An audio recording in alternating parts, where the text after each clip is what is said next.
मंत्री नरेंद्र मोदी गुलामी की निशानी, हर वो निशानी मिटाने के लिए तैयार हैं जो अभी तक इस भारत में थी और किसी को पता नहीं था। अब अगला कदम क्या है, पहले आपको दिखाते हैं। प्रधानमंत्री नरेंद्र मोदी ने सोच लिया है और कई बार उन्होंने इसका जिक्र भी अपने संबोधनों के दौरान भी किया है। दर्शकों, आपको यह भी बता दूं, मैं अपने संबोधनों के दौरान प्रधानमंत्री नरेंद्र मोदी ने इसका जिक्र किया है। लेकिन आप सोचिए अब बदलने की क्या तैयारी है, मैं आपको दिखाता हूं। प्रधानमंत्री क्या बदलने वाले हैं, अगली तस्वीर दिखाइए जरा।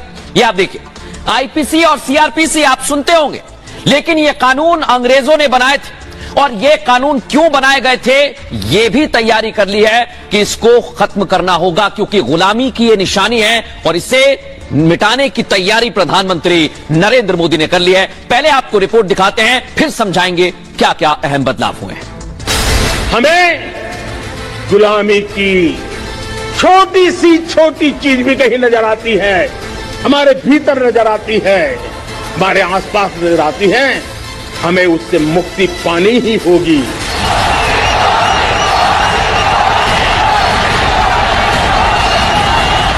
कभी भी गुलामी वाली दिनों की मानसिकता में डूब मत जाना दोस्तों, हिम्मत के साथ बात कीजिए दुनिया से। दुनिया सुनने के लिए आतुर है। मोदी सिर्फ कहते नहीं, जो कहते हैं वो जरूर करते हैं। अंग्रेजों की गुलामी की एक और निशानी मोदी मिटाने जा रहे हैं। देश की आजादी के 75 साल बाद भी भारत अंग्रेज के जमाने के कानून ढो रहा था, मोदी उसे बदलने जा रहे हैं। अंग्रेजों ने कानून न्याय के लिए नहीं, अपनी गुलामी और भारतीयों के उत्पीड़न के लिए बनाए थे। मोदी सब बदल डालेंगे। अब मोदी अंग्रेजों का कानून, देश की पुलिस के काम करने का तरीका, देश की अदालत, कोर्ट कचहरी सब बदलने जा रहे हैं। गिरफ्तारी से लेकर सजा तक जल्द न्याय मिले, फाइलों में दबे करोड़ों केस जल्द निपटेंगे। देश में अब तेजी से न्याय होगा। किसी भी कोने में हमारे मन के भीतर, हमारे आदतों के भीतर गुलामी का एक भी अंश अगर भी अभी भी है तो उसको किसी भी हालत में बचने नहीं देना। तो सुना आपने, प्रधानमंत्री नरेंद्र मोदी ने ये लाल किले की प्राचीर से कहा था और इस पर वो अमल कर रहे हैं। कैसे कानून बदले गए हैं, क्या इसमें सुधार हुआ है, सबसे पहले आपको बताते हैं। जो एफआईआर आप सुनते आए हैं दर्शकों, अब उसमें भी बहुत कुछ बदल गया है। क्या बदला है सुन लीजिए। एफआईआर का मतलब होता है प्रथम सूचना रिपोर्ट, और नए कानून के बाद एफआईआर में दर्शकों अब बदलाव किया जाएगा। एफआईआर कराने की व्यवस्था को बदला जाएगा। जीरो एफआईआर देश में कहीं भी आप दर्ज करवा सकते हैं, यह सुविधा मिलेगी। जीरो एफआईआर में अब धाराएं भी जुड़ सकती हैं। इसके साथ साथ अब तक जीरो एफआईआर में धारा नहीं जुड़ती थी, यह पहला बदलाव होगा। 15 दिन में जीरो एफआईआर संबंधित थाने में भेजनी होगी। समझ रहे हैं आप? पुलिस अधिकारी गिरफ्तार लोगों के परिवार को सर्टिफिकेट देंगे और गिरफ्तार व्यक्ति के लिए संबंधित अधिकारी जिम्मेदार होगा। एक और खास बात है, यह जानकारी ऑनलाइन और व्यक्तिगत देनी होगी ताकि जानकारी रहे, क्योंकि एफआईआर से फैसले तक सारी प्रक्रिया को ऑनलाइन कर दिया जाएगा।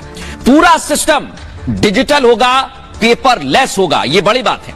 और सभी अदालतें 2027 तक कंप्यूटरीकृत करने की तैयारी भी सरकार ने कर ली है। आप सोचिए जरा, सर्च और जब्ती की भी वीडियोग्राफी की जाएगी। तो यह आपने समझ लिया कि कैसे एफआईआर में बदलाव कर दिया गया है, यह तो आपने समझ लिया। लेकिन एक और खास बात है, एक और खास बात है, क्योंकि अब और भी बदलाव किए जा रहे हैं। अब मैं आपको बताऊंगा, आपने एक फेमस डायलॉग सुना होगा, तारीख पर तारीख, और ऐसा कोर्ट में होता था दर्शकों। लेकिन अब क्या होगा, अब बदल गया है मामला। समझिए जरा, नए कानून में पुलिस को 90 दिन में चार्जशीट दाखिल करना अनिवार्य होगा।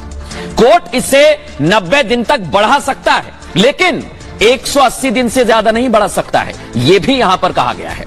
और 180 दिन में जांच पूरी कर ट्रायल के लिए भेजना होगा, यानी फास्ट हो, प्रक्रिया तेज हो। ट्रायल के बाद कोर्ट को 30 दिन के अंदर दर्शकों फैसला देना होगा। यह आपसे जुड़ी हुई जानकारी है। फैसला 1 हफ्ते में ऑनलाइन अपलोड करना होगा ताकि उसकी जानकारी मिले।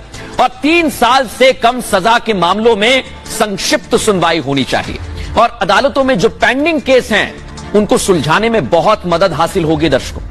इससे सेशंस कोर्ट में लगभग 40% तक के केस कम हो जाएंगे, उनका आंकड़ा गिर जाएगा। और सजा की दर 90% तक ले जाने की सरकार की तैयारी है। ये समझिए जरा आप, ये लक्ष्य ले रखा है। जो अपराधी हैं उन्हें सुधरने का भी मौका दिया जाएगा दर्शकों। आपको समझिए, क्योंकि अपराधी हैं, उन्हें भी चिंता हो रही होगी कि हमारा क्या होगा। लेकिन उसके लिए भी प्रावधान किए गए हैं। क्या प्रावधान है दिखाता हूं आप। जो अपराधी हैं उन्हें सुधरने का दर्शकों को मौका दिया जाएगा। कैसे? नए कानून में अपराधियों को बराबर मौका मिलेगा सुधरने का। पहली बार अगर अपराध करते हैं तो 24 घंटे की सजा हो सकती है, या फिर 1000 का जुर्माना लगाया जा सकता है, या फिर सामुदायिक सेवा करने की सजा भी कोर्ट के द्वारा दी जा सकती है। छोटे मोटे अपराध में ऐसी ही सजा सुनाई जा सकती है। यह बदलाव होगा। नशे में हंगामा या 5000 कम से चोरी करते हैं, उस पर यह लागू किया जाएगा। अभी ऐसे अपराधों में जेल भेजा जाता है और अमेरिका और ब्रिटेन में ऐसा ही कानून दर्शकों लागू है, जो अब भारत में भी लाने की तैयारी की जा रही है। लेकिन आपको इस कानून को समझना होगा, क्योंकि इसके गलत फायदे भी हैं। गलत तरीके से फायदा उठाया जाता है और विशेष तौर पर सियासी तरीके से। आप देख रहे हैं आनंद मोहन, और इसकी रिहाई हुई बिहार में सियासी तौर पर, यानी कई सारे ऐसे लोग हैं जिनको सजा हो जाती है लेकिन फिर उनको रिहा कर दिया जाता है अपने सियासी फायदे के लिए। लेकिन अब मोदी सरकार ने दर्शकों इसे भी बदलने की तैयारी कर ली है। कैसे? अब जरा मैं आपको वो समझाता हूं। नए कानून में सजा माफी का सियासी इस्तेमाल सीमित कर दिया गया है, लिमिटेड कर दिया गया है। सरकार सजा में छूट का सियासी इस्तेमाल नहीं कर पाएगी। बड़ी बात है, मौत की सजा सिर्फ आजीवन कारावास में ही बदली जा सकती है और आजीवन कारावास को 7 साल तक की सजा में बदला जाएगा। सियासी प्रभाव वाले लोग कानून से किसी भी हाल में बच ना पाए, ये पूरी कोशिश है।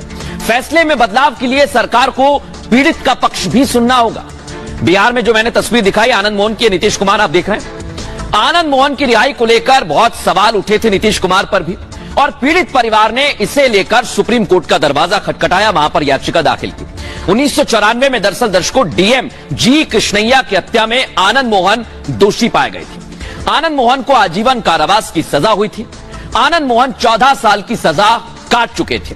रिहाई के खिलाफ जी कृष्णैया की पत्नी ने याचिका दायर की है और 26 सितंबर को सुप्रीम कोर्ट इस मामले पर सुनवाई करने वाला है, यानी इस मामले पर सुनवाई होने वाली है। अब आपको सुनवाता हूं मैं, गृह मंत्री अमित शाह ने इसे लेकर क्या कुछ कहा था, सुनवाते हैं इस बाइट। सजा माफी को पॉलिटिकल यूज करने वाले बहुत किस्से आते थे। अब हमने कह दिया है कि अगर किसी को सजा माफ करनी है तो मृत्यु की सजा को आजीवन कारावास में बदल सकते हैं। आजीवन कारावास की सजा को 7 साल तक ही माफ कर सकते हैं। 7 साल के कारावास को 3 साल तक ही माफ कर सकते हैं। किसी भी गुनहगार को, अभी बिहार में कुछ मामले आए हैं सामने, इसी प्रकार से राजनीतिक रसूख वाले लोगों को छोड़ा नहीं जाएगा, उनको भी सजा भुगतनी, इसका भी प्रावधान मान्यवर हम लेकर आए हैं। तो देखा आपने, अमित शाह ने कहा कि सियासी रसूख अब नहीं चल पाएगा। लेकिन दर्शकों, जैसा आपने ये जान लिया कि सियासी रसूख नहीं चल पाएगा, एफआईआर में बदलाव हो गया है, लेकिन धाराएं भी आपको जान लेनी चाहिए, समझ लेनी चाहिए, क्योंकि कई सारी धारा